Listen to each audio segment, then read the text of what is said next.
My name is Dave Politis, and I'm a former police detective and current investigative author focused primarily on mysterious disappearances in the North American wilderness.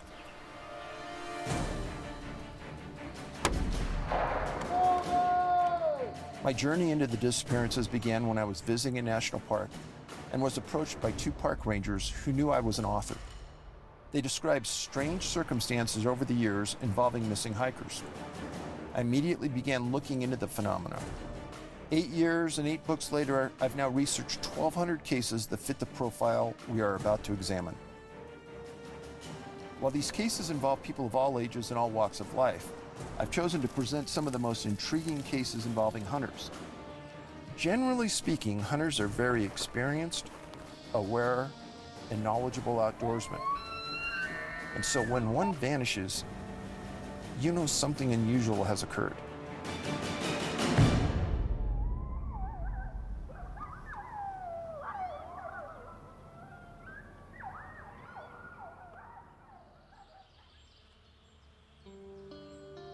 One of the most perplexing cases I've examined involves a hunter named Thomas Messick, who in 2015 went missing in Northeast New York.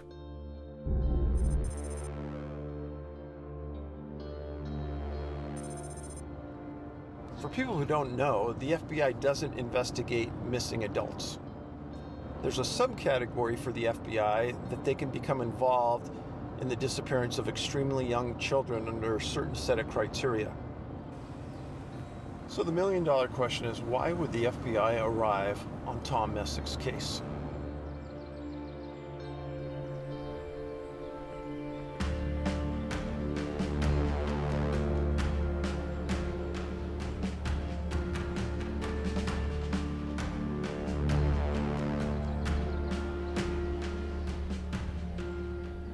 He loved the outdoors. He loved being in the woods. Hunting and fishing was his life.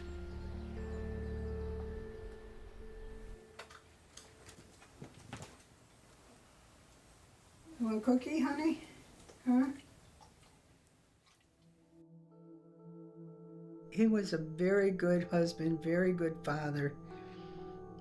And I don't think you will find anybody who ever met him who didn't like him. And how many kids did you guys have? We had 3 sons, Tommy, Gene, and Rob.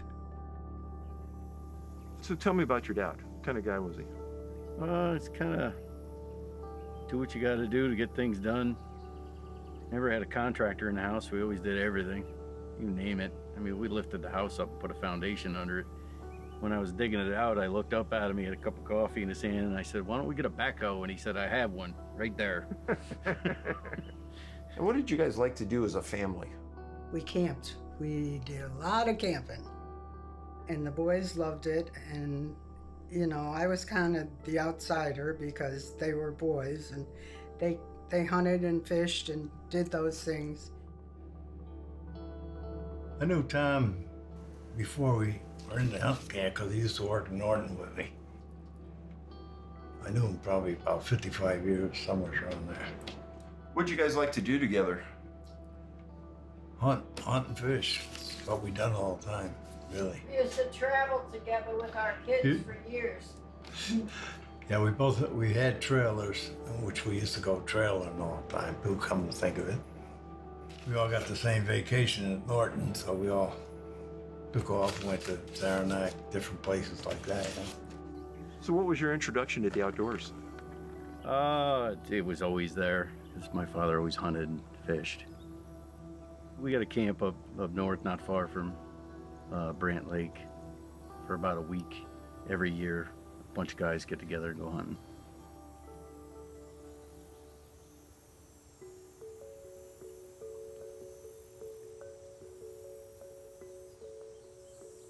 He taught hunter training for a long, long time. He probably taught every one of the kids around here. Tom was a great guy. He was an old airborne ranger. He was unbelievable in the woods. He taught my hunting class for me to get my hunting license. He taught survival. He had gunpowder blow up in his face, and that's how he was. He had like 159 stitches in his hand, and he lost his eye that way. So he would say to these kids, this is what happens if you're not careful. I mean, he had a lot of issues over the years, but never really seemed to slow him down any. So obviously he had one eye. Yeah. He was sort of blind. It wasn't really that great, but he could actually see out of it. And hearing, there was an issue? Yeah, it wasn't that great with the hearing. Hearing needed hearing aids. Would Tom be the kind of guy that would drink a lot, or? No, he didn't drink that much. No, So the day when you guys went hunting, did you guys drink when you hunt? no. We might have beer with us in the truck. When we come out in the woods, we always might have a beer or something like that. But other than that, nothing excessive, you know? How would you describe your dad's judgment? It was good. In fact, he was probably one of his better days I've seen in a long time. He was good spirits and moving great. Didn't seem to even have an ache or pain in him that day. He was moving good.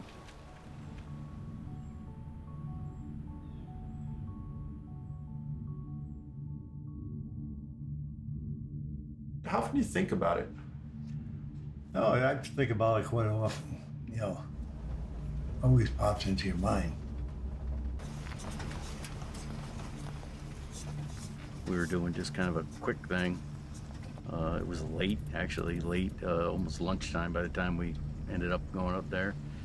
Kind of just a 2-hour thing until evening, and we were gonna go back to camp and hunt around camp until dark.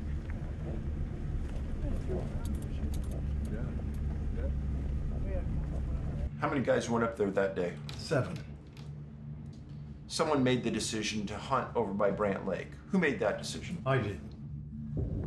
I just mentioned that we had state land there. We kind of agreed to hunt it. The road to Lily Pond.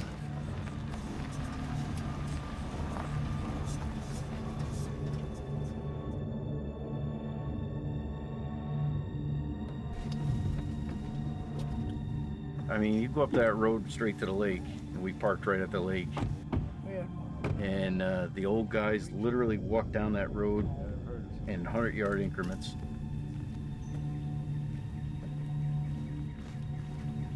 We walked in 30, 40 yards at the most and sat down.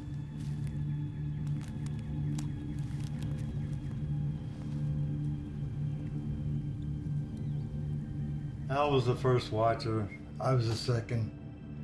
Joe Capicelli, and then Tom. So Tom was furthest from the He lake. was the furthest one. We followed the trail along the lake, come up that snowmobile trail, popped into the woods and swung up to him. A slow hunting drive type thing. The young boys said to the old man, you 4 sit here, and if we see any deer, we'll push them towards you. And if Tom was a watcher, Tom would not have moved. I know that for a fact. If he was a watcher, that's where he was.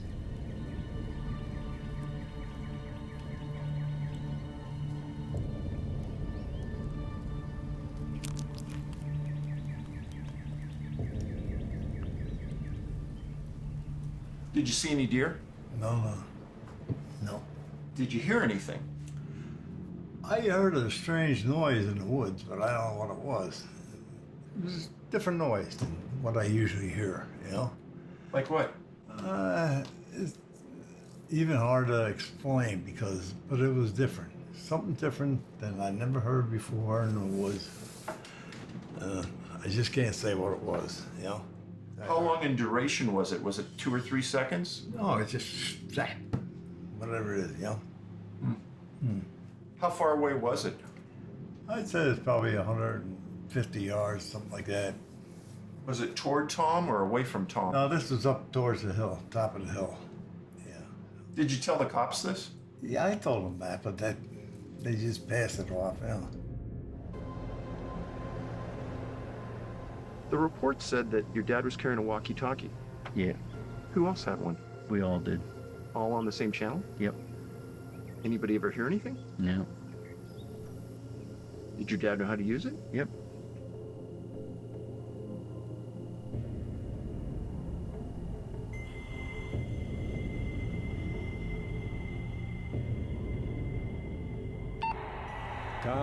Tom, you around? It's one of those things where, he should have been out by now. Call and, he should have been sitting on the watch. Can you hear me?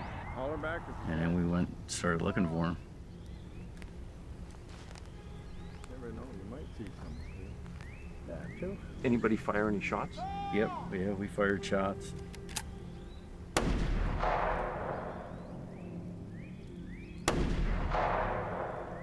Somebody went down and called the Rangers, and then we just kept looking.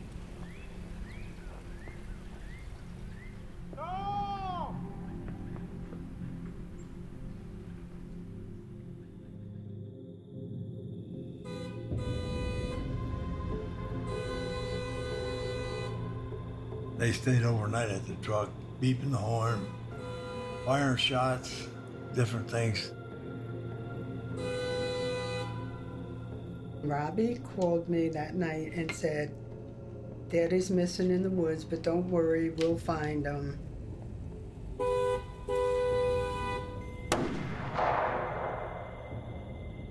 And I said, I'm coming up. And he said, no, don't come up. I'm sure we're going to find him, and I'll call you.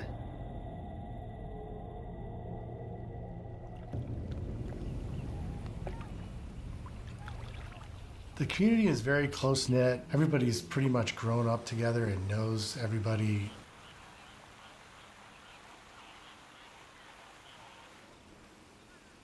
It's mountainous, we have lakes, we've got lots of opportunities to enjoy yourself. There's not a lot of pressure here.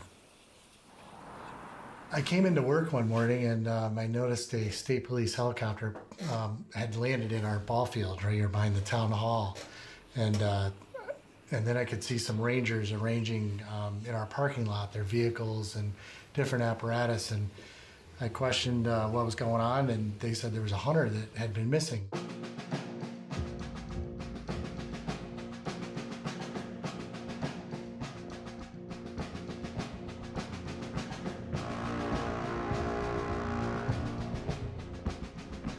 We did note that when we were up there, it seemed to be devoid of wildlife. We didn't see squirrels, chipmunks, deer, any signs of them. How unusual is that for your mountains out here? Thought it was strange. Like I said, we didn't see any signs of anything out there. And how many people did Warren County commit? We had our emergency response team up there, which is comprised of 13 team members. So when you heard about it, what'd you do? Drove up there, joined the search. And I figured it would be, go up there and we'll find him and it'd be over, The Air National Guard was going over with infrared. State police had helicopters with a guy out. You walked through the woods, no matter how thick they were, you had to see the other guy's ankle. We went through some terrain you just wouldn't believe, swamps up to your chest, and we covered every bit of it. They were thinking maybe he got to a road and got hit by a car. And so they checked on the sides of the roads and never found anything. The first couple days, I thought for sure we were going to find him. After about the third or fourth, I said, boy, this ain't good. A mile out, we were still media away. Walking through the woods, you'd trip over somebody, never mind not see him. They would have what they called bump lines that they would run through the forest, and we knew that was like a start and a stop. The guy in the end had a roll of string and would tie it to a tree and just keep walking, and when we were done with that grid, they'd tie it off and everybody would shift to the other side and walk back. So you know that between this string line, and between your bump lines, that area has been covered. A few days later, we went back to the same areas and did them the other way. I mean, we covered every inch of ground up there. The immediate area looked like a spider web because not only did they go this way, they went this way, and they went that way. So there was string everywhere. There were 300 people in there one day. People asked who he was, like, was he the governor's brother or something? It was incredible. How many jurisdictions do you think responded to this search? There was probably a dozen or so volunteer fire departments that had members here. Probably 50 or 60 altogether in different organizations. That's huge. Yeah. New York State Corrections came out. They searched with their dogs. There's tons of volunteer search and rescue teams that came out with their canine units. I mean, they hit, I guess, for a little while, but not for very long. Day 2 that we were involved with the search up there, it rained heavily all day. Obviously, an animal didn't get torn up because there'd be a big scatter. There'd be a huge, his clothes be ripped up, stuff be spread all over. It'd be easy to find. Not even a candy wrapper. Not that my husband would throw out a candy wrapper, because he wouldn't. That'd be in his pocket. But nothing. Not the walkie-talkie, not his gun. They never found anything. You would think that you'd find some trace if somebody was there, especially a weapon, because a weapon's not going to disappear. It's not going to blow away.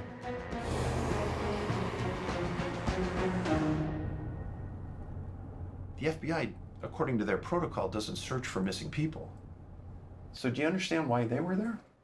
I remember they were there. I thought they were there to provide some sort of technological support, but I didn't have any contact with them myself. Have you ever had them on a search that you've done? No. You had a conversation with the FBI up in Horicon. Mm-hmm. What did they tell you? They said that basically they were there to tell me that he now is considered a missing person, and they felt that something was definitely not right, but unless and until they made a recovery, they wouldn't know what it was. That was it. That's basically what they said. In the middle of the Adirondacks, where an elderly man disappears, 2 agents suddenly show up. They made their way up to Lily Pond Road, and they started to monitor this incident. Every time an FBI agent arrives at a scene and is stating that they're monitoring it, they're taking notes and they're writing reports. And those reports go to the behavioral analysts in Virginia. And what their job is to look for other cases that match the profile that they're writing about. I think they get it. I think they understand. And maybe they're trying to put the pieces together just as we are.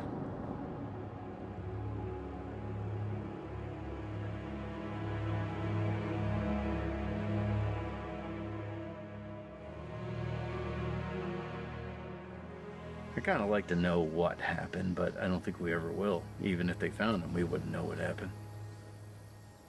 I mean, something odd happened, obviously. We just don't know what.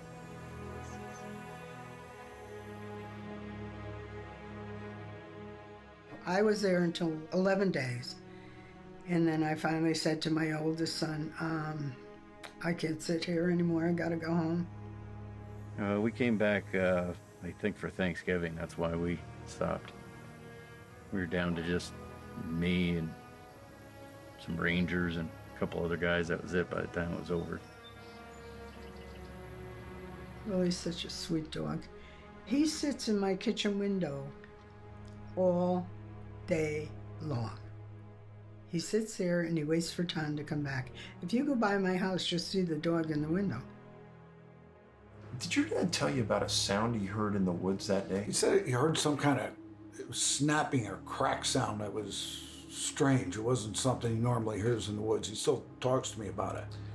I don't know. He almost said it sounded like a big trap closing or something. I don't know, you know. Anything that you think that the audience should know about your dad or about this incident? I'll tell you, you really do never know. I mean, they always say you should go in prepared. I mean, we treated that hunt like I was walking out here in the backyard. I mean, it was really nothing. You just don't expect it.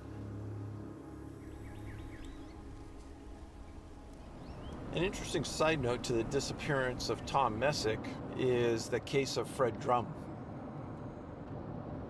About the 10th day of Tom Messick's search, the Department of Conservation Rangers for the state of New York were pulled off of that event and sent 40 miles south to Schuylerville, New York. Fred lived on his rural farm with his wife, Fred was a retired supervisor from his town, was an outdoorsman. On Thanksgiving Day of 2015, Mrs. Drum went to attend a banquet, and when she returned in the afternoon, her husband wasn't there. His car was there, all of his belongings were in the house, but he had simply vanished. There were helicopters, canines. It was a huge, huge SAR. And the eventual outcome was the same as Tom's. It's quite a coincidence that two elderly men, both hunters, disappeared from a rural area, weren't found, and both have been just chalked up to disappearing.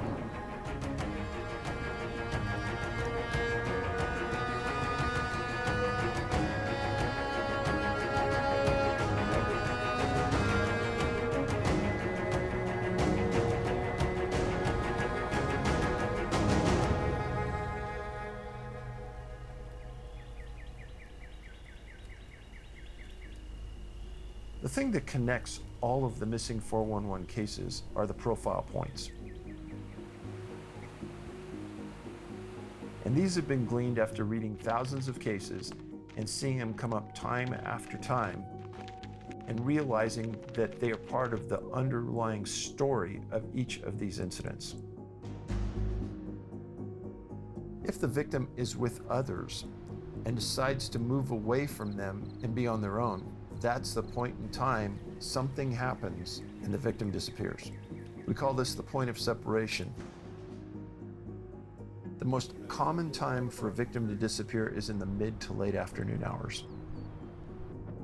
Granite boulders and rock fields.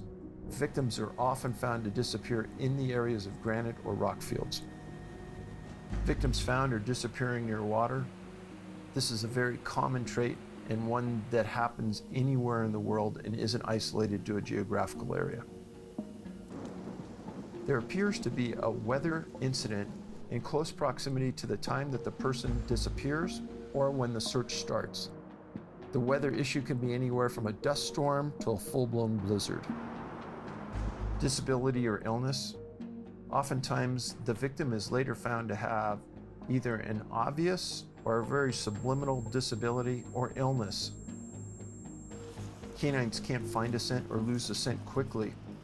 This is an extremely common profile point that's probably in 95% of all the cases that have been documented. This isn't an indictment of search and rescue, but for some unknown reason, the victims are found in an area that had been searched maybe dozens of times. Clothes, shoes removed. A common trait is that the victims are missing clothing or shoes at the time they're found. Unknown cause of death. If the victim is found, and when they go through a medical examination, the coroners can't determine a cause of death. And finally, clusters. There's a geographical clustering effect to the victims that fit the missing 411 profile. There can be anywhere from 3 to 70 or 80 people in each geographical cluster.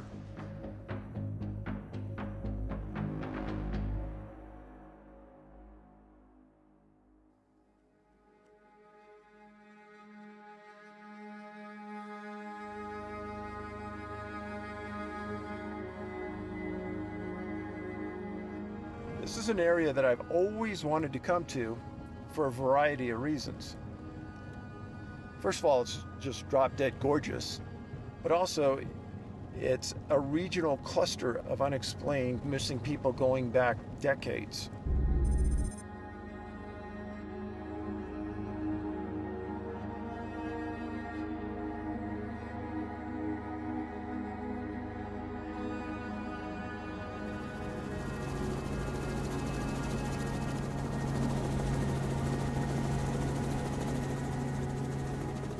This is one of those clusters of the 59 I've documented that really has had intrigue to me over the years. And within this Santa Fe cluster, we're going to focus on 3 very unusual, very mysterious disappearances. The first being 75-year-old Audrey Kaplan disappeared in July 2014. She was with her husband. They had a house here in Santa Fe. And they decided to come up to the ski resort and look for mushrooms.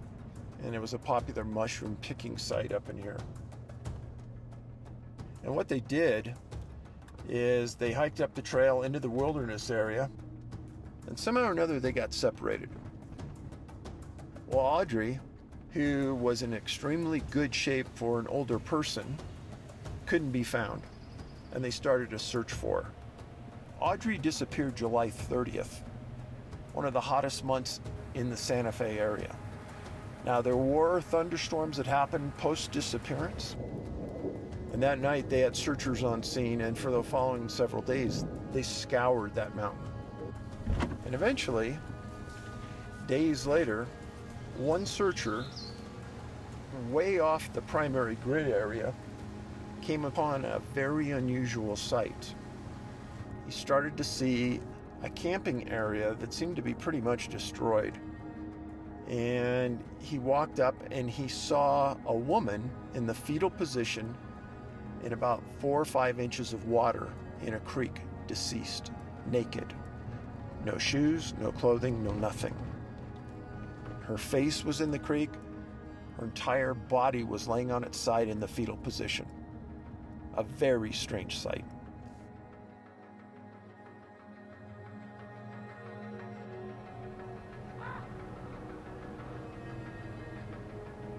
And the coroner made a determination that was even more unusual than the sight in the creek.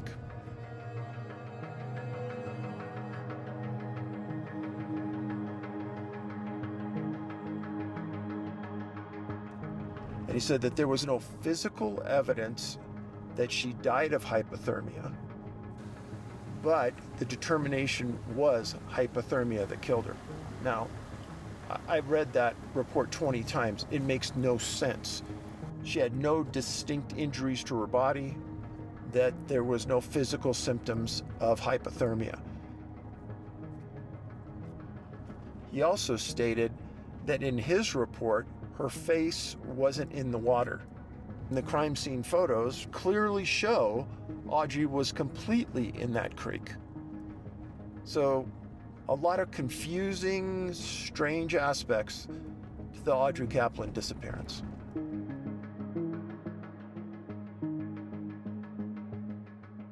The second story that involves this exact area, and that's 61-year-old Mel Nadell, who disappeared up in the wilderness, went up to Elk Mountain in the Santa Fe National Forest elk hunting.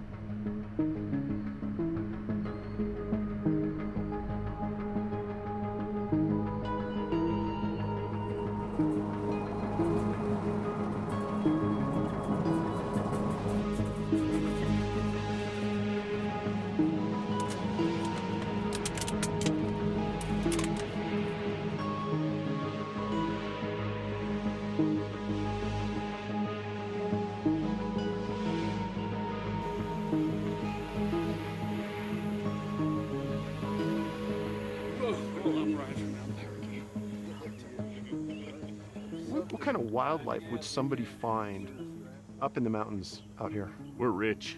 Elk, mule deer, bear, lions. And the size of the elk and the deer?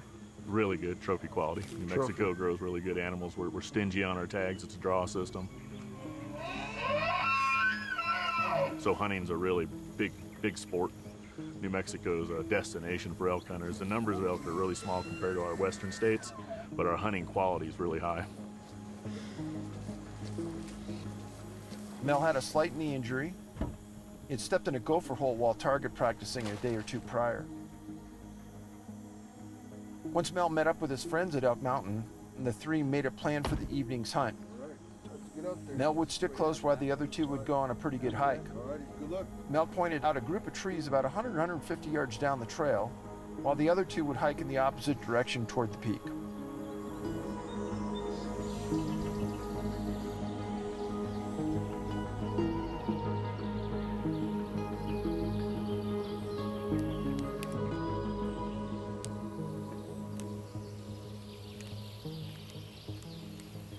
Did you expect him to come home that night? No. The following morning he said he's coming back. So he's going to camp up there? Yes. spend the night. Yeah. And he's done that before? Yes. Did Mel ever jog or walk long distances? No. So if Mel saw an elk, he's not going to walk 3 miles. No. He won't do it. He doesn't like to walk. So knowing that, then that really puts confinement Yeah. on where he would have been. Yeah.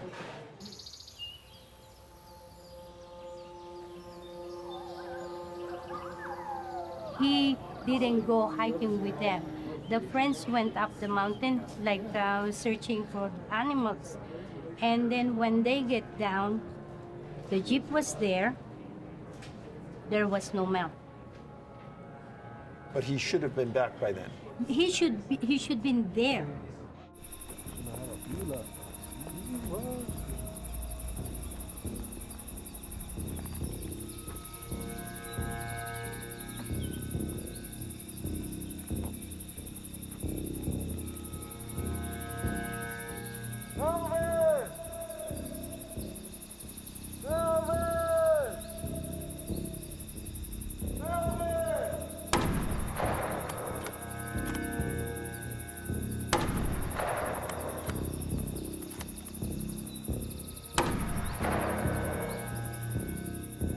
Eventually, another hunter came along with a satellite phone. They called search and rescue. They responded with canines, ground teams, and the canines tracked right to the spot where everyone expected Mel to be at his blind. Now think about this for a minute. If Mel had wandered, maybe shot an elk and traveled to look for it, his tracks and his scent would be past that point, but they weren't. And Mel was carrying a bow. He was carrying a firearm. Where are those items?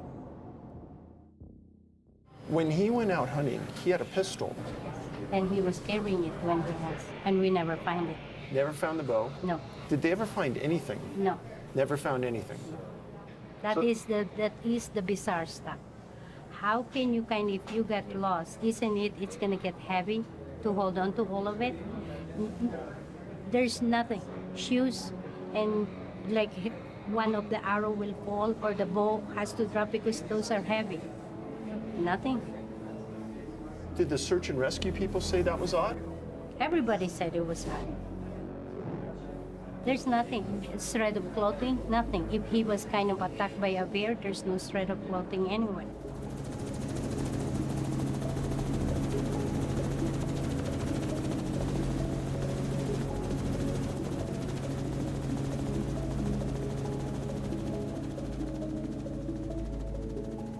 And Bob, how many years have you been guiding? This is my 25th year. 25th year.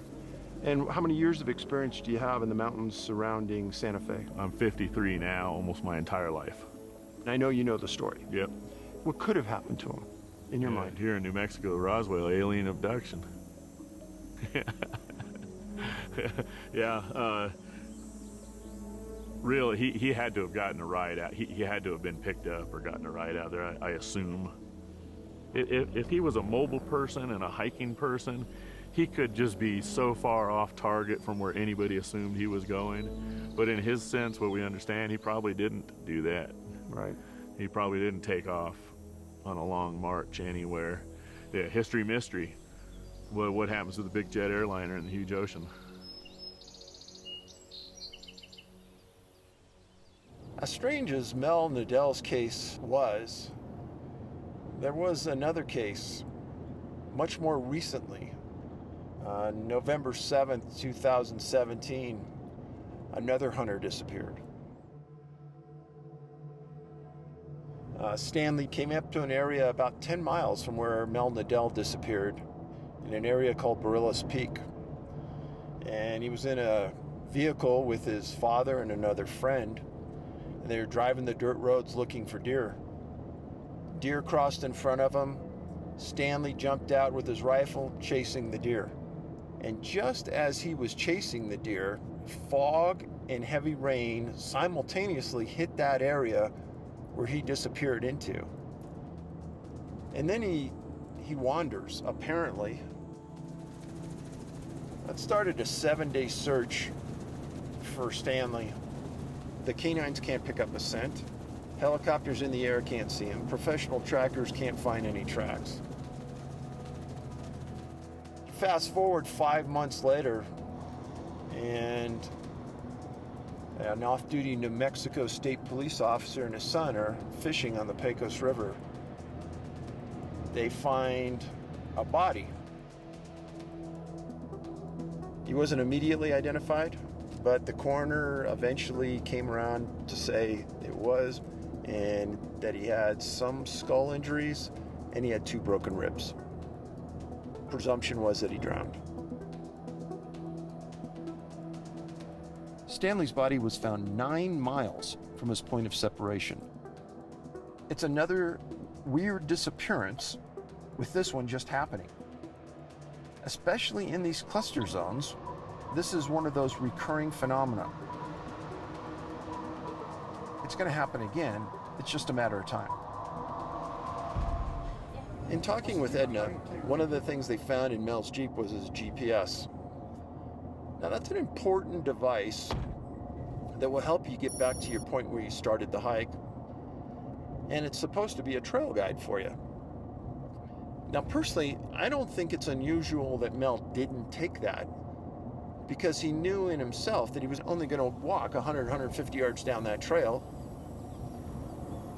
If you're going to purchase a GPS device, consider it your insurance plan.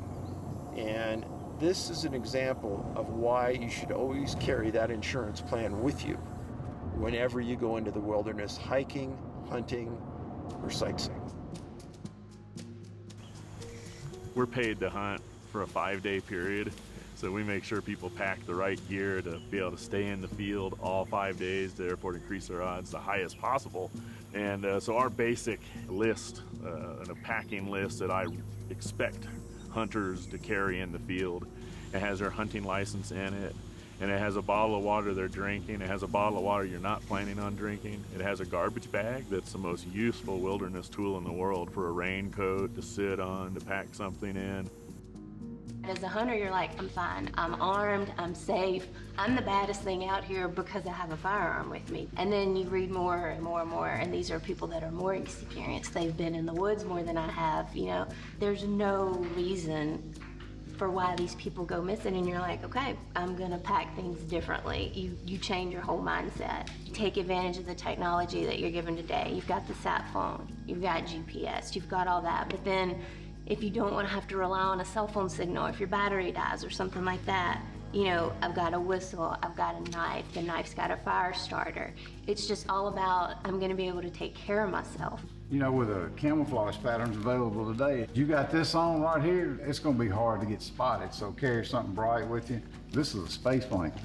And the reason I grabbed it is because it's fluorescent orange, which is a universal here I am color. Tell somebody where you're going, tell somebody that's trusted, that is gonna look after you, and tell them what time you're gonna be out. And if you're not out by then and you're not calling them, say it's Lauren that you told, then Lauren, you know, is gonna call the authorities, come out there and look for you. It's super important. It is, and I've heard you say this many, many times, especially writing about the missing 411, check the weather. If you do get lost, there's common sense rules there. Stay put. Kind of stay close to where you started, especially if you told somebody. And you know, you don't ever want to like weigh your pack down, but one thing I will never compromise on is extra ammo. There's a 3-shot rule that a lot of people my age, I don't even think they still teach it in hunter safety courses. That's not where I learned it. I learned it from him. And it's not only I'm lost, 3 shots, here's where I am. In addition to that, if I go missing and for whatever reason I don't have that extra ammo, I've used it, I've spent my shells, back at camp, they can fire those 3 shots and you can tune into, okay, I need to turn around, I need to do this. If you are lost, the best thing you can possibly do is get yourself into an opening. And I always tell people, take a coat, take something bright, and whip it around over the top of your head in a big circle, like a set of rotor blades or a rope that you're spinning over your head. It's really, really easy to see that from the air. Typically, we find either the person's alive or, you know, deceased. Not very often do we not find them.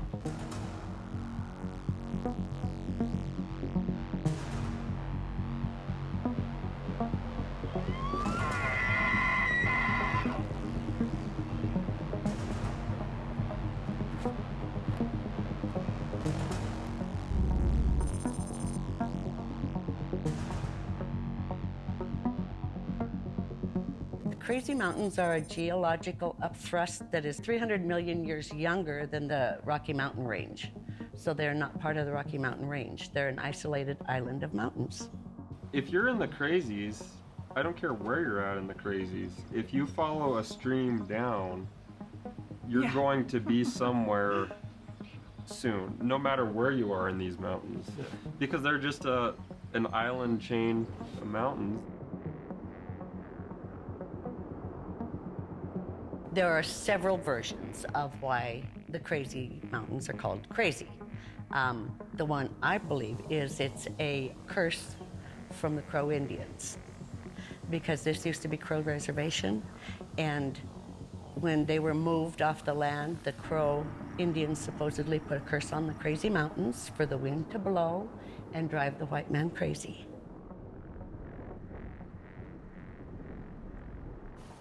My name's Alan Ronneberg.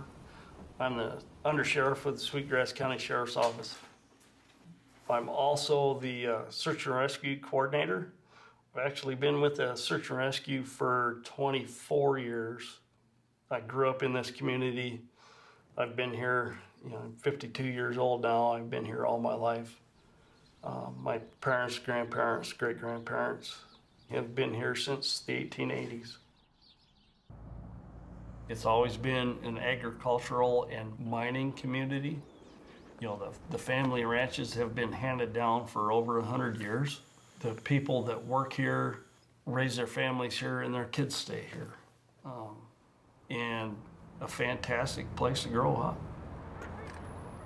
I'm Rebecca Ryan. I'm Charlie Ryan, and we live in Sweetgrass County, Montana, and the Crazies. So tell us about the kind of wildlife that we would expect to see in the wilderness. Deer, whitetail and mule deer, elk, black bear. I don't see many wolves, but they're here. So no grizzlies up there? That we know of. Now, there's been folks that say they've saw grizzlies.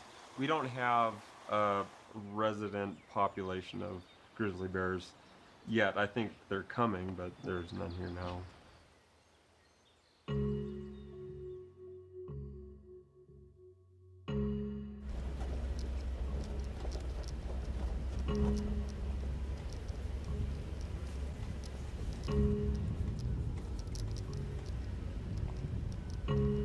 The Crazies themselves are unique. They are the youngest mountain range in the country.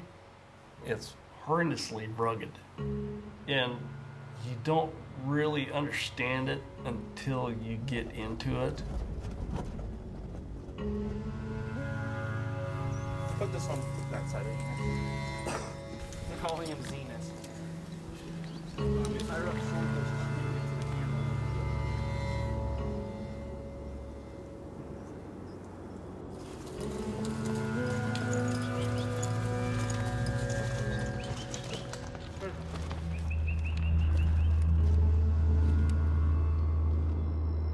What supposedly happened as they started on the trail going up to the Campfire Lake, they had a horse wreck.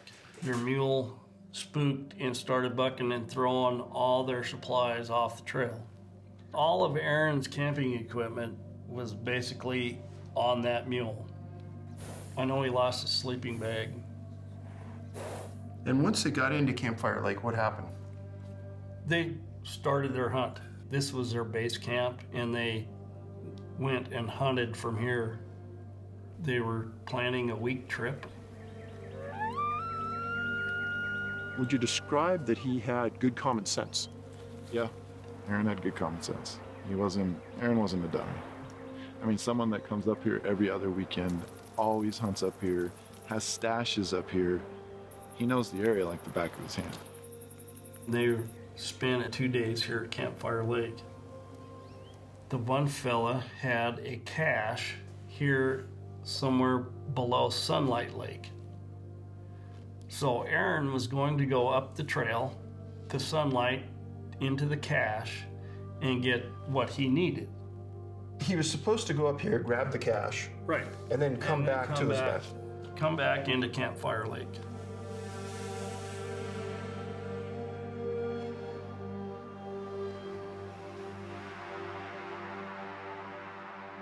later that day, they had called Aaron on the radio. At a walkie-talkie? This radio, yeah, a walkie-talkie. I think it was a Garmin Rhino is what they call them. And on that Rhino, there's an LED screen, and it also gives the GPS position of the person that's talking, as well as their position, you know, back and forth.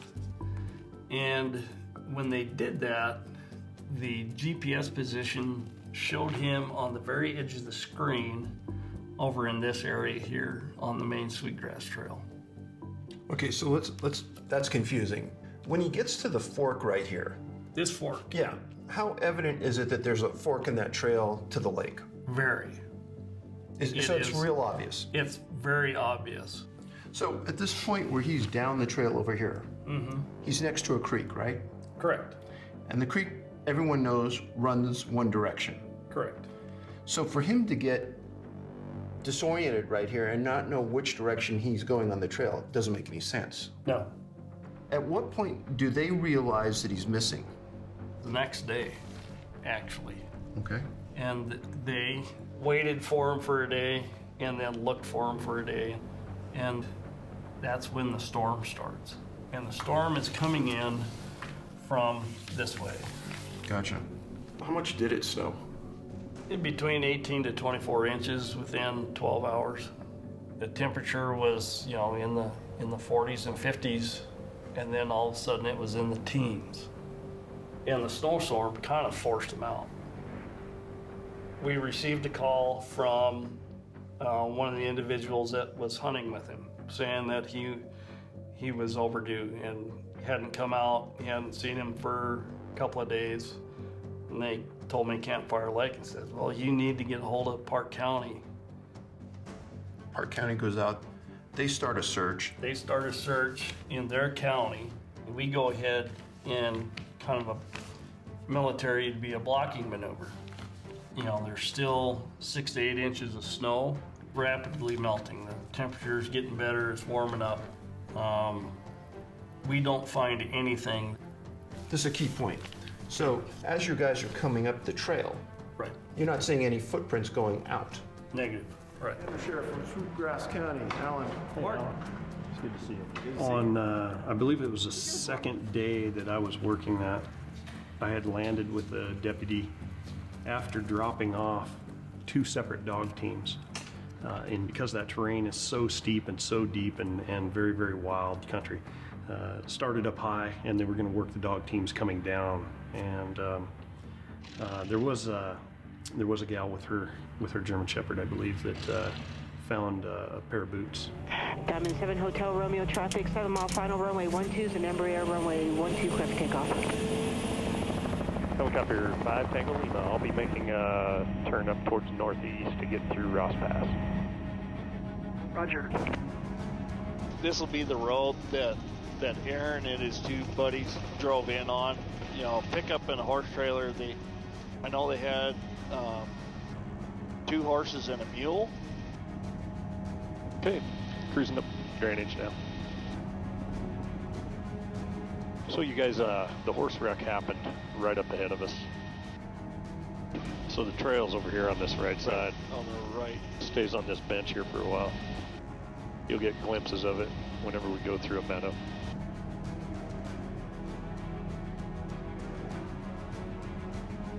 We're going to make a right-handed turn, fellas, and we're going to follow the rest of the trail here. You can see where the trail is right in front of you, that zigzag. You're going to reveal into Campfire as soon as you look straight down on the other side of this cliff. Their base camp, they're basing out of Campfire Lake.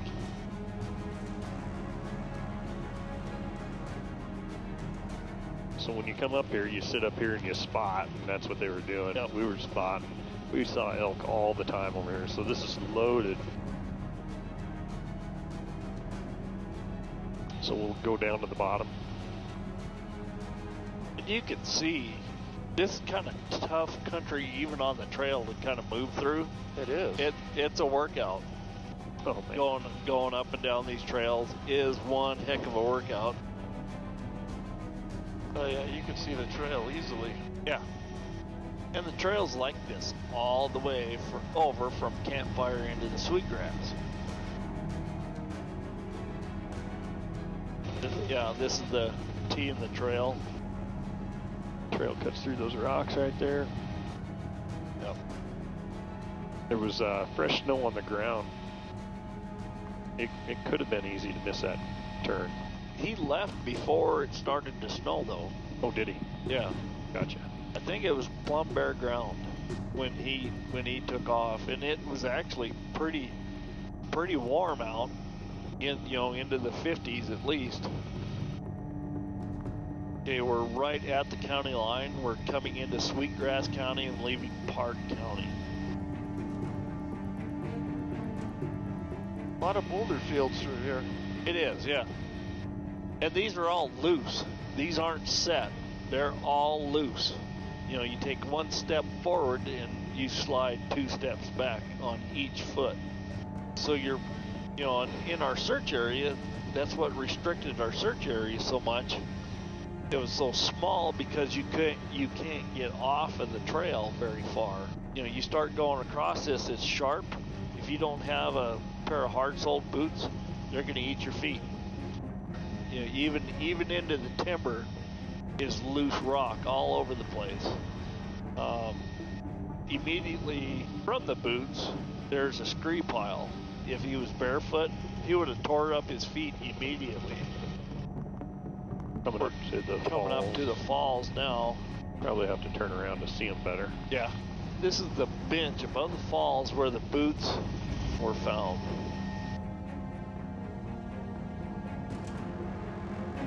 And this bench is nice and subtle. It's kind of protected. I'll walk that way to the And creek. You're limited where you can go. That was right there. Yeah, it was right under them bushy trees, the little bushy trees, yeah. Right in here. Close to the creek. There are ways down into the creek that you can do it. And especially underneath the falls here, you can get into this creek. And when we searched this entire flat. After we found the boots, we picked through this like nobody's business. I had a bunch of people, and it was like a type 3 search is what we did. So we had evidence here.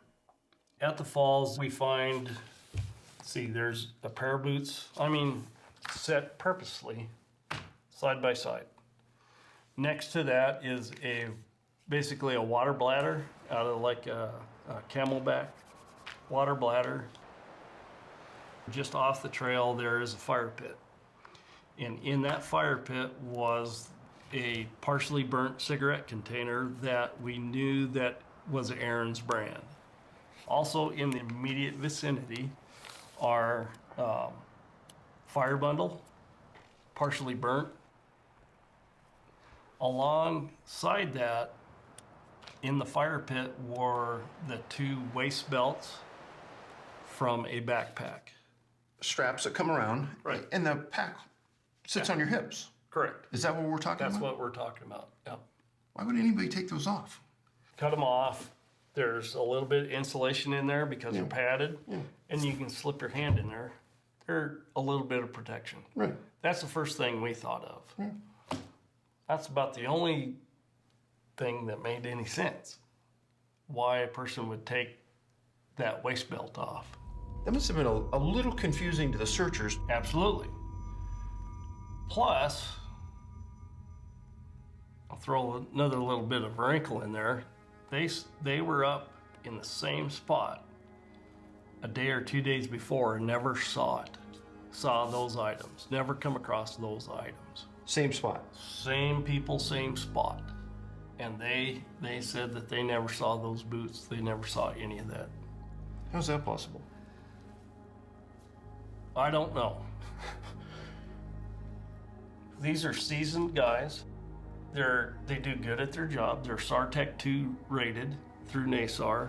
They know what the heck they're doing. When they see the waist belt cut off, and then the items laid out, It's starting to look like hypothermia.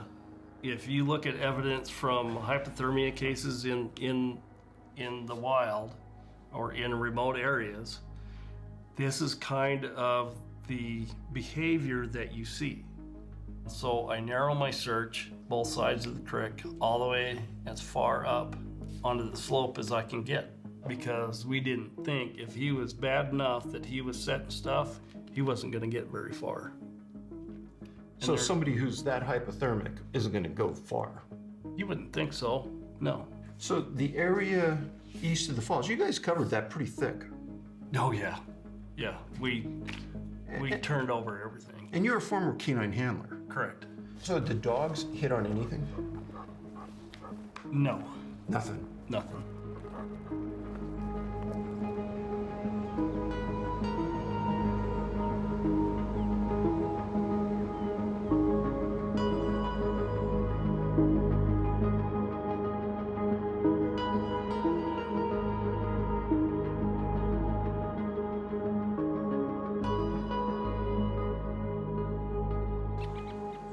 Well, every spring we maintain our fences, you know, so we can graze our cattle the way we want to. So it's just an annual spring thing. And my father-in-law was here, just happened to be with me. And just, you can see the ridge up there where a section of fence runs between us and our neighbors, and just annual routine. And I was going over the fence and he was kind of hiking around, and He looked down and he saw an orange vest. So he went down just to go pick it up, and then that's what he proceeded to find the backpack and everything else. So in his mind, he thought, well, what hunter lost his stuff up here? And he comes down off of there just like grinning from ear to ear, just, hey, was there a hunter lost up here? I'm like, yeah, actually there was. Oh, cool. Well, his license is still in here, in his pack. Okay, so I look at it, and it was Aaron Hedges. Did you recognize the name? Oh yeah, I recognize the name. I mean, there was helicopters flying up way up the valley up there, and a big search, and it was in the local press. And inside, was there any food? There was snack bars. There was nutrition inside. Yes. Oh, yeah. Yes. Correct me if I'm wrong, but the backpack, I understand, was actually leaning against a tree. Correct. So somebody just didn't strip it off and drop it. Nope. They put it Nope. there with intent. They put it there with intent. They put it there purposely, and it was protected. Okay, and what was in the backpack? I understand you found a gun. Correct. 44 Bruger Red Hawk, I believe it was. Did you find the bow? Yes. It was alongside the backpack, evidently. In our search, another interesting point, I guess. When we searched this area, here at the head of this ridge, where it starts to drop off, was a cup, a thermos cup. And beside that cup was a, open energy drink. Somebody had, basically sat down and drank a cup of tea. It's an odd sight. Uh-huh. Yep, absolutely. What do you think when you see that? What the hell's this guy doing? And from this point, you could see the Ryan buildings. From where the cup is? Yes, absolutely. I mean, they're right there. They're right down there. And could he see a road? Yes. Does that make any sense to you? No, it doesn't, because, well, I don't know if it makes sense to me or not, but it is funny. So you don't find a body after your search. You guys... No. We couldn't cover a large area, and we didn't have a lot of time to be able to do that. And it wasn't a life or death situation at this point? No, not at that point. It was evidence recovery. So how far does it go on for the next thing to happen? Another year.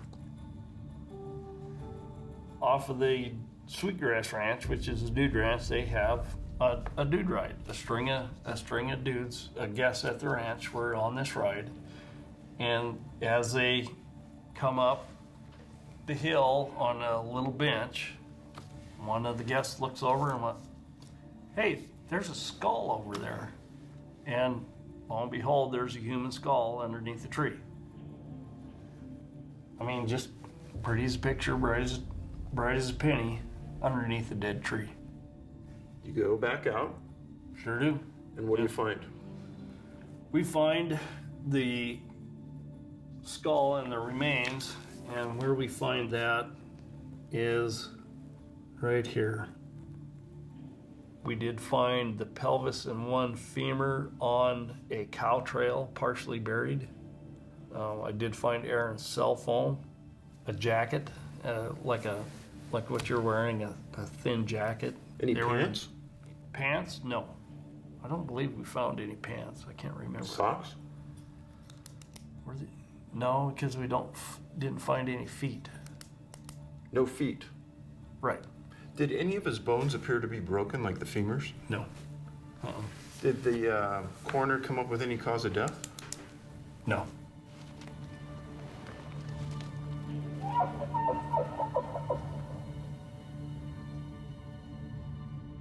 He could have seen the creek. He could have, yes, he could have seen the creek. So there he had water. I understand that there was also a lighter in his backpack. I think so, yeah, probably. So he could have made fire. Mm-hmm. He had a gun, he could have signaled help. He had food, he could have eaten. Well, you're a nurse. Yes. So you understand hypothermia and how it affects the body. That distance, somebody said, well, you know, he was hypothermic way back at the falls, that's why he took his boots off. Okay, great, if you're hypothermic then, how in the heck are you gonna make it all that distance? And that's the other thing. If he was hypothermic, why didn't he drop his bow? Why was he still packing that? That's a heavy thing to be packing, your backpack. Mm-hmm. This all doesn't add up to me. Nope. Does it add up to you in any way? No. No, and you go through your lost person behavior, your behavior as exposure takes a hold of you, and it just, none of it makes any sense. There's two things that bother me most about the Hedges case. First, I'd like to know what caused Aaron to change course so drastically. Even if he had missed the turn to the cache, he'd eventually know he had gone too far merely by the fact he's walking adjacent to the creek that's flowing downhill away from the location he's supposed to be. This was an experienced hunter who hunted here often, and this was a full 2 days before any bad weather. The second major issue is his body being found 6 miles from the falls, where he apparently shed his boots under the theory of extreme hypothermia. Somehow, while hypothermic, he carries his bow, his backpack, a jacket, his cell phone, and thermos 6 miles through 1.5 to 2 feet of fresh snow with no shoes. Then sits on a rock overlooking safety. His remains were found 11 miles from the camp he was supposed to return to. It's too much. This is one strange case. I never take those mountains for granted. Every time I drive home from the east, it's like, oh, there they are, there's our mountains. It's the best place on earth. You know, it's the prettiest place on earth. We're prejudiced.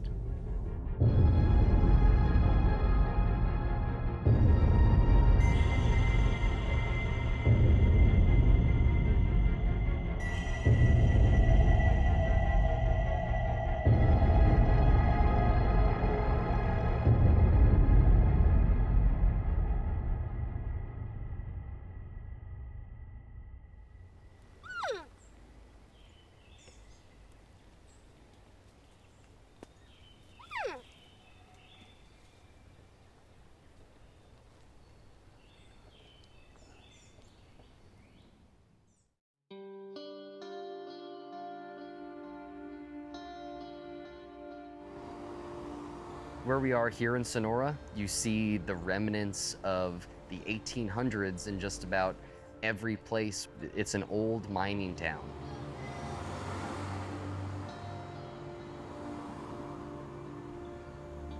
Sonora is kind of at the lower foothills of the mountain, and as you head eastbound, heading up into the forest, the dense, wild forest where there is no more cities, it becomes even clearer to you that this place is not like other places, that there's sort of a strange sense of mystery that abounds.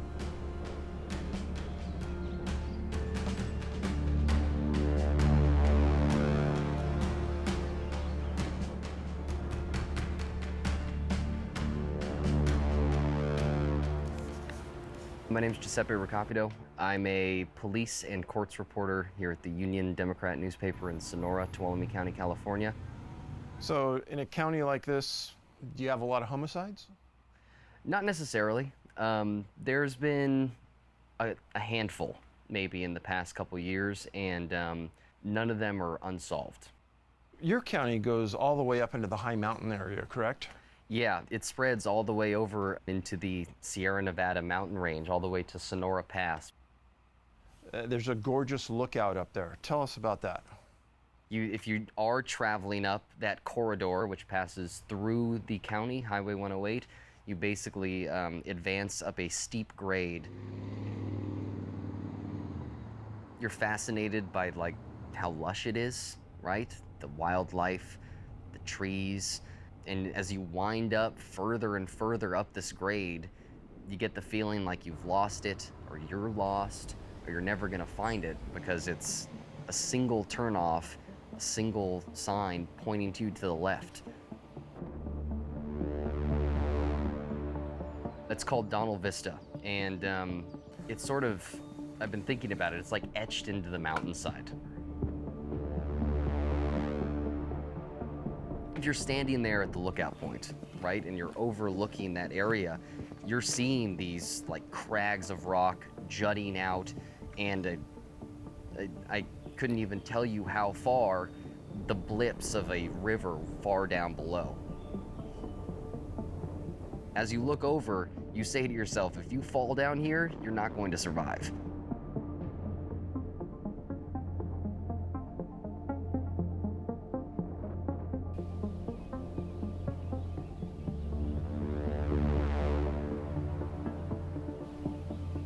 We just left the Vista.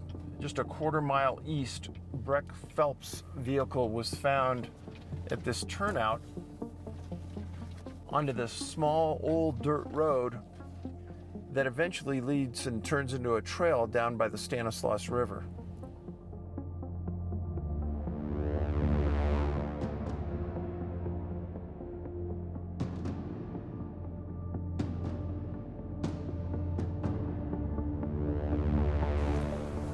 His pastor found the vehicle here because he knew Breck had fished here in the past, and that's where the search started. They brought in Cobra helicopters, 4 dog teams. There was even some bad weather that hindered the search for a short period of time. They found nothing after many days of looking for the man. He was never found. The strangest thing about Breck Phelps' disappearance was that it seemed to align or parallel itself to the previous disappearances that had happened in that same region. Patty Sue Tolhurst and Nita Mayo, both commonly, like Breck Phelps, left their car like within a quarter mile of that vista point.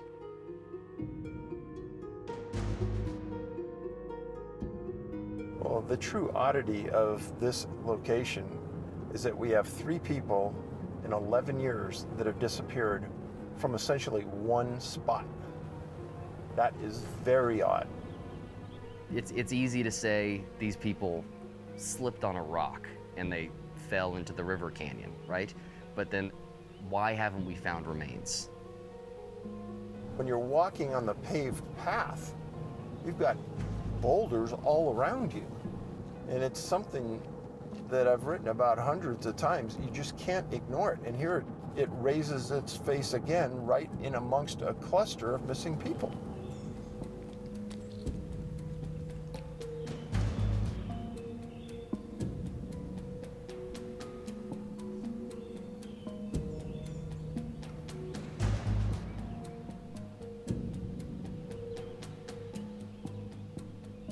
Did you ask the sheriff what their feelings were? The sheriff's office doesn't like to speculate. The sheriff's office it's a real cut and dry, black and white. We found him, or we didn't, this case is open until it's closed. The one thing that I wanted to bring up is in April before the disappearance of Breck Phelps, in April 2016, they did find human remains over in that area. They didn't match Patty Sue Tolhurst, nor did they match Nita Mayo. They tested the dental records. And so it was just like, what are these? And this is before the disappearance of Breck Phelps. Did they ever ID the remains? No. So we don't know who it was? No. People aren't talking about this story anymore. The news cycle being very, I'm doing 2 stories a day. But if it does happen again, people are going to be reminded of these past stories, and it's going to only increase speculation and increase the sense of concern. Now, if you just step out from this area a little further, there's also a larger cluster in geographical area where there's 3 people missing so close to Yosemite National Park, and the biggest cluster of missing people in the world. I don't know why, I don't know where, I don't know how, but I don't think it's coincidence. Now, within this region, there's a hunting camp dating back to the 1950s. Over the years, the hunters have experienced something highly unusual. And by proximity alone, this is worth investigating.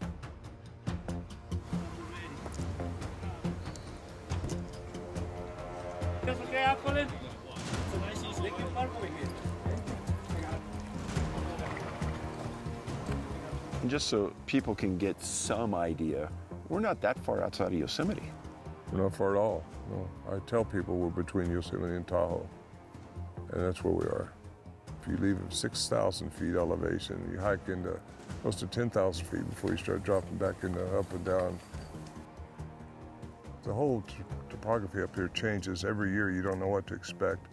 You don't know what log's going to cross the trail that you have to work your way around to get here. There's really no good trails to get here. And if you don't know where it's at, you'll never find it.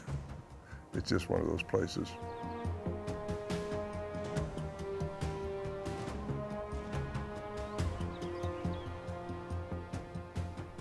What year did the Sierra Camp start? The camp's been here since the 50s. I didn't start coming up until 1971. And do you know what brought him to this spot? Just one of those spots that Warren used to say this is as close to heaven as he thinks he'll ever get.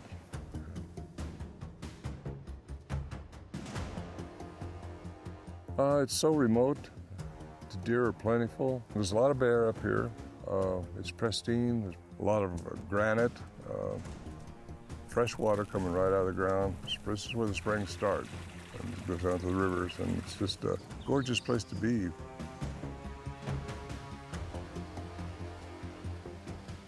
We was all a very sober camp, a very strict camp, no unload before you came into camp.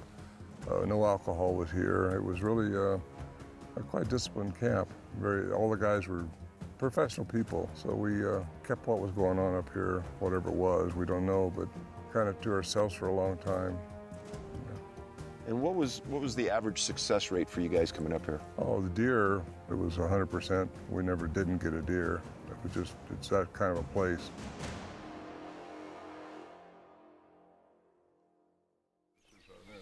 That's about 40 feet, I think. Hunters that come out of here, what's their success rate? You said maybe 20%. Think things through. We really didn't realize what we were dealing with. We still don't know what we're dealing with, but it was something very unusual.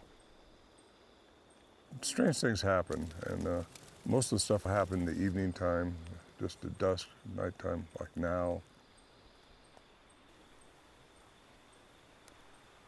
The first time I ever heard anything was later in '71. I came back up with the guys, and we was here by the stove. There was a stove here then. And as soon as it starts getting dark, we'd go in. Sometimes you might hear a grunt or a whoop or a big blowing sound or something like that, and that's when you know you want to get inside the shelter because you still don't know what you're dealing with. Whatever it is big, very, very big. We all go inside, close the shelter door, and that's a log that we put between these trees, and then we'd strap it inside a cable. And then then they would start making their sounds. And that was in '71 when I first started hearing them, and we started recording them.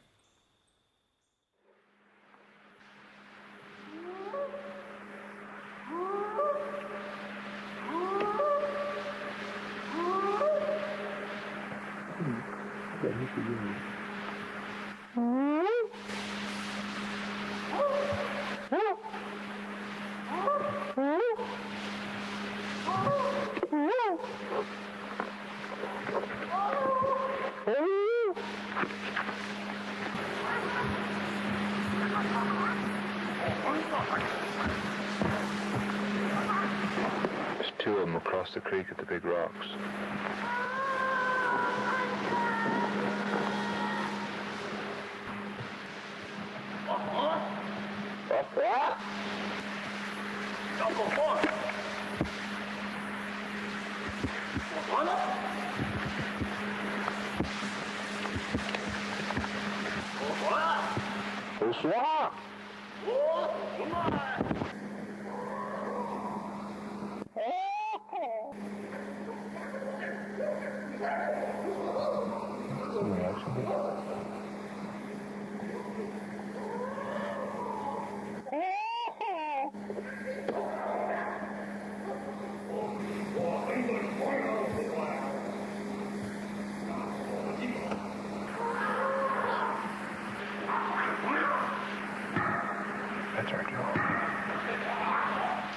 We were all talking about maybe having to shoot our way out. You're just sitting there, all of you are kind of petrified. You're just waiting for the walls to break open, something reach in there and grab you and hold you up, and waiting for the light to break in the cracks of the walls, and never happened. That's the strange part, because you hear it over there, but you don't see it over there. As time went on, '72, same thing. You know, whatever it was, we thought might be trying to scare us out. Maybe this is their territory, but we don't know. We can only guess at why they were doing what they were doing, and but they were observing us, that's for sure.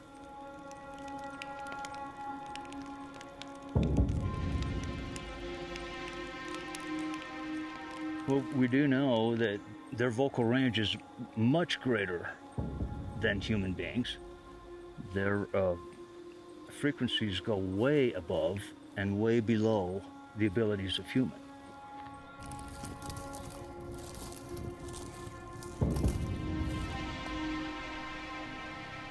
I was trained in all of the deceptive practices in voice communications.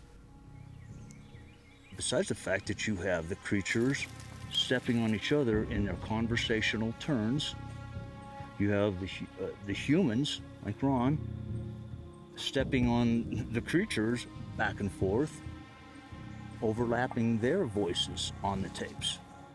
That can't be faked. Not in 1974. Plus, it would be extremely dangerous to come up here at night into a camp full of well-armed hunters. They don't go to bed at night without their guns at their sides. Yeah, it's ridiculous to think of it. You wouldn't do it. You wouldn't do it just to hoax a bunch of hunters up here. So from a 100% factual standpoint, we really don't know what's making this language sounds. That's right. We don't know.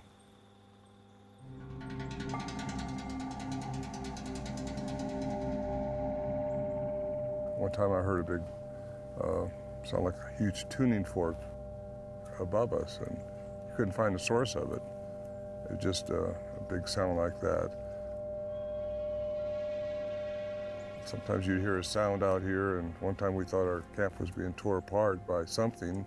We thought the barrels we'd packed in and was being torn up and tossed around, and you look out here when all the commotion and the sound stop, and there's nothing changed. Now, how do you explain that? You know, one time we was in there, I thought I heard a car door slam out here. Now, come on, we're 8 miles in the wilderness. There's no... So aside from the sounds, you also saw some things in the sky and the air? Yeah, lights, yeah, orbs.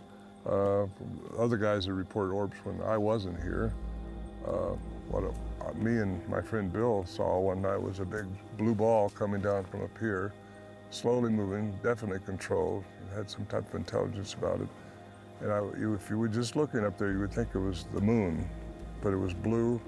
It was moving down. We lost it behind the trees and went over there. So I don't know what to think of that. You don't know what to think about any of this stuff, you know.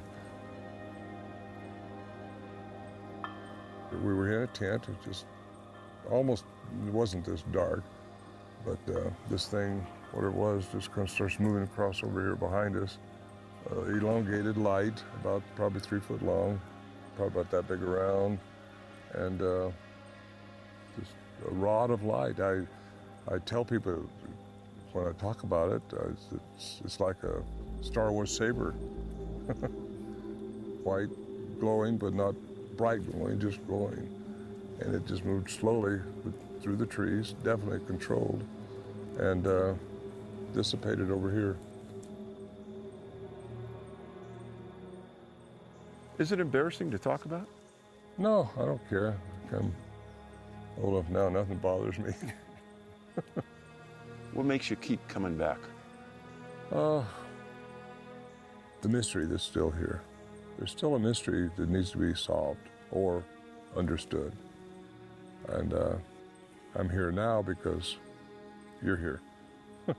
I've been asked multiple times to be brought up here by different people, and I've turned them down basically because I don't want the area. It's such a pristine area still. I don't want it exposed to a bunch of researchers come up here just inundating the area.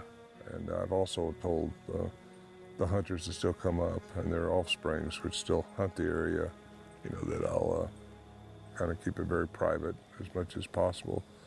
The shelter, although it's been dismantled now years ago, it's still a place to come to.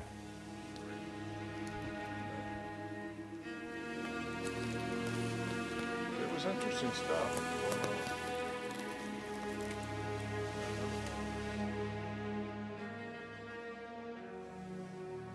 Nothing surprises me, nothing up here. Why this is such a strange place, I have no idea, but it is a very interesting area.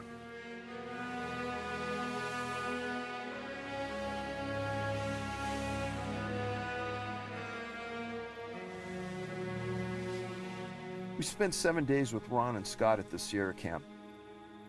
And although we didn't experience anything paranormal, this area holds many secrets that we know for sure.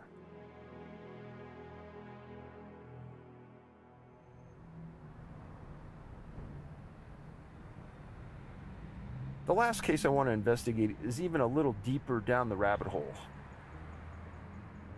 It's not about a missing hunter, but instead about a strange experience one hunter faced in Lima, Ohio.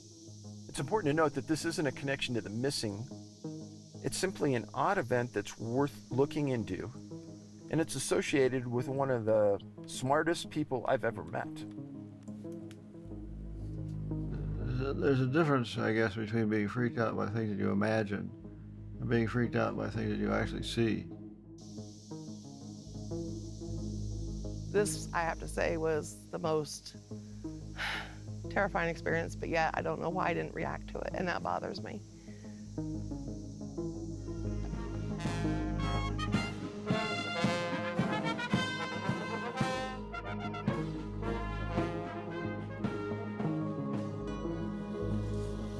The hunting in Ohio is awesome. We have some great big trophy deer in Ohio, and we happen to have some of the biggest right here on our own property.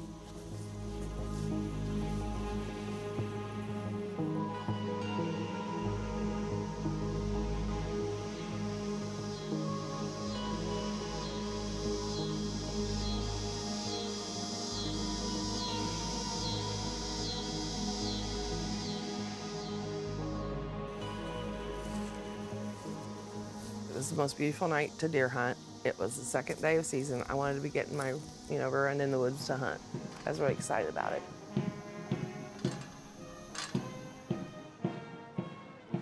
There was band over at the high school. By the time I got to my deer stand, I could hear them. It was all settled in. Didn't see nothing coming down the pass. Trails, the birds, crickets, everything were normal wood sounds. When you're hunting You have two of your most keenest senses, is your hearing and your eyesight. All of a sudden, the woods went to this dead quiet. If I had dropped a pin out of that deer stand, it cut off. No birds, no crickets, no nothing. The sun's still up. We were not calling for bad weather that night. It was a great night to hunt. All of a sudden, I thought I had like a mote in my eye. I even took my finger and wiped my eye, like when you get that fogginess over your eye, like it's just. I look and I'm thinking, what is this thing in the trees? It looked like a large piece of saran wrap. It's the only way I can describe it. But this thing was very wide. So I'm up 14 foot and it hung quite a ways down. And I'm thinking, what is this thing? It didn't really scare me at that time until it moved and formed the arm that reached over to the other tree. It reached over about 12 to 14 foot and then it all, like a blob, like sucked into it. And it went to the whole other tree. I had this very euphoric feeling like something ain't right here. Normally at that time I'd have probably got down and stopped hunting, but for some reason I didn't. So as you're sitting in your blind and you're looking across, where did the blob come from? I have no idea. It just appeared in the one tree. As it was moving through the woods, it went from like tree to tree and then it disappeared. It didn't continue on. So where it went, I don't know. It's like it just, right before my eyes, vanished. And I don't remember taking the picture, but being married to who I'm married to, Dr. Bruce McAbee, he always said, if you see anything weird, get a picture. I don't recall actually when either that the sounds had returned, because it's like I don't remember.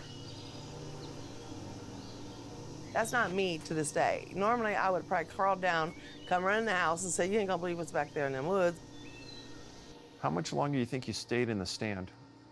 About a half hour till sundown when it's time to come out. The sequence of this is Jan goes out to hunt. We have guests show up. We're having dinner. He comes back from the hunt. He says nothing about what happened. It was strange. The guests are about ready to leave. Later on, Matthew sends me an email. There was a sighting by a number of students and faculty at the high school band practice just before dark. I'm like, holy crap, maybe it has something to do with what I saw in the woods. And Bruce goes, what? And I said, I forgot to tell you about what happened in those woods to me tonight.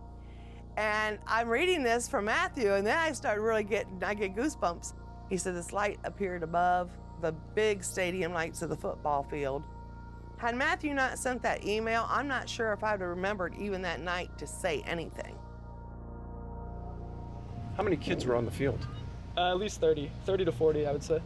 And was that the high school band? Yes. And so this was just before you guys went back to school? Yes, band camp. Late August. Late August. So what time of night do you think that was? Between 6 and 7. We were rehearsing normally out here about 6, 7 o'clock, doing our normal routine, when all of a sudden there was this bright light in the sky that just came out of nowhere. And we all just kind of stopped and looked at it as one. Where was the light? So the light was anywhere, it was above the tree line for sure, just kind of hovering in the skyline.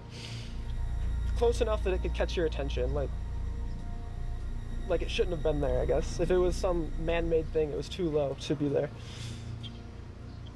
Okay. What was the weather like that night? Clear and hot. Typical August Ohio weather. Okay. What color was it? Candle orange. As far as I could tell, the thing had no definable edges to it. There were no dimensions. It was just kind of waxing and waning till it just zapped out. You know, our band director, who never stops for anything, he stopped and turned around and looked at us and he goes, what the hell was that? Before I had time to even think about what I was seeing, it was gone. And then it was just kind of like an imprint in your mind, like I've seen something strange. So in your gut, are the two issues related? I often wonder now. All I can say is it happened within the same time frame, basically, as my experience here. Probably a half a mile over there as the crow would fly. This is a blackberry. On the back, you have the lens. It's not like the modern ones that have a camera on the front as well as the camera on the back. So I'd be taking your picture right now, but I would not be taking my picture. Something happened to that camera. I don't know what, but there's hard evidence of some weird thing that happened. She took a couple of pictures of herself before the event, which provide a fixed point of investigation, you might say. And she took another picture afterwards.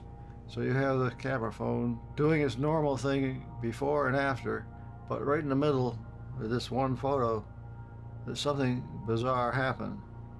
The picture she took, the resolution somehow changed for that one picture. You could manually change the cell phone 1600 by 1200, 1024 by 760 or something like that, and 640 by 480. But it got changed to 500 by 400 or something. Numbers that don't exist. I don't know how to make it do that resolution. You'd have to get in there and rewire it somehow, or change the software. But even changing the software doesn't change the number of pixels along the edge of the sensor. I don't know how to explain this filmentary stuff, and I can't imagine what it looks like is well focused. I don't know what that is. I've had people write to me and say, well, what that is Jan took a picture of her own hair. My hair was back through the back of the ball cap. Where it adjusts, it was tied back. So there was no part of you that could have been in that No frame. way, no way. It would be possible for her to take a picture of her hair if she put her hand back there. But that wouldn't change the resolution of the camera or the bite size of the picture. So Jan, let me ask you, since that has happened, has it changed your life? Yeah, I've never been back in that woods to hunt that. I actually ended up buying a redneck deer blind. I mean, I want something surrounding me. You can imagine if you saw in the woods some strange thing like that, like the predator, you'd probably be leery about going back there again too.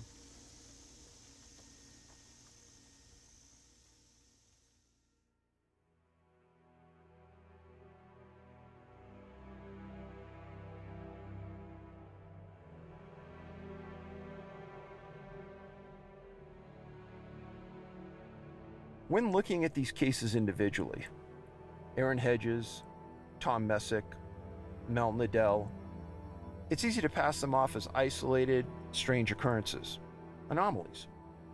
But when you look from an informed perspective and you see hundreds of victims following the same profile points scattered throughout our national forests and national parks, you have to stop and question the reality of it. Is it possible for an 82-year-old man with heart, eye, and hearing issues to simply vanish while sitting alone in the woods? Can a man with severe hypothermia hike 6 miles through 1.5 to 2 feet of snow with no shoes? In many of the cases, rifles, pistols, and archery equipment are never found. These items don't blow away, and animals don't drag them off. Sometimes their remains are found miles and miles off track, where the victim had no intention of ever going. Often they're found in an area that's been searched dozens of times. It's like they've been placed there after the searchers have left. To this point, we've investigated close to 1,200 cases that fit the missing 411 profile. They're not all hunters. Some are children. Some are people vacationing in national parks. Some are just out taking a walk in nature. Each are beyond the scope of normal scientific understanding.